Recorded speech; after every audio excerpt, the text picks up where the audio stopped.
শেষ 15 ইনিংসে পেয়েছেন মাত্র একটি 50। 2026-এ এসে কোনো ইনিংসে করতে পারেননি 30 রান। সর্বশেষ ম্যাচে ফিরেছেন গোল্ডেন ডাক মেরে।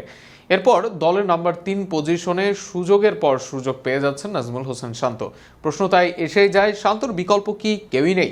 এমন পারফরমেন্স করেও তিনি আছেন কিভাবে সমালোচনার বাইরে? সে আলাপ নিয়েই থাকছে প্রতিবেদন।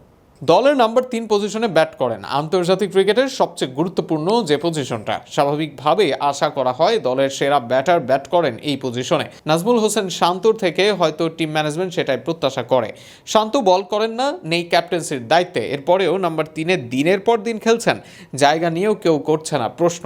অথচ বর্তমানে শান্তর পারফরমেন্সকে বিলো এভারেজের চেয়েও নিচে বলা যায়।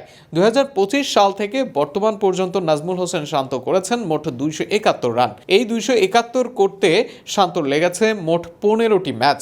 এই সময় ব্যাট হাতে শান্তর গড় মাত্র 18, যা মোটেও একজন নাম্বার 3 ব্যাটসম্যানকে নির্দেশ করে না।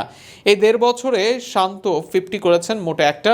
নিউজিল্যান্ডের বিপক্ষে সেই 50-র পর 14 মাস গেলেও শান্ত আর একবারের জন্য এই ফরম্যাটে হাঁকাতে পারেননি কোনো অর্ধশতক।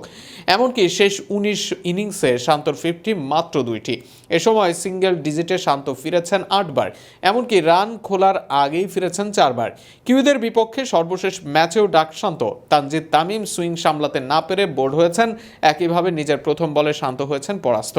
এই ধরনের বলে শান্ত যেভাবে মোকাবেলা করলেন, যেভাবে পরাস্ত হলেন, নতুন করে প্রশ্ন ওঠে তার ক্যাপাবিলিটি নিয়েও। নাম্বার 3-এ এমন একজনকে রেখে উন্নতি সম্ভব দেশের ক্রিকেটে? অথচ শান্তকে নিয়ে টুকটাক সমালোচনাও হচ্ছে না। একসময় পান থেকে চুন খসলেই সমালোচনার বানে বিদ্ধ হতেন তিনি, তবে এখন থেকে যাচ্ছেন লোকচক্ষুর আড়ালে। সেটা না হয় শান্ত থাকছেন, কিন্তু টিম ম্যানেজমেন্ট কি আড়াল করছে তার পারফরমেন্স? নইলে এতদিন কিভাবে প্রশ্ন ছাড়াই থাকেন শান্ত?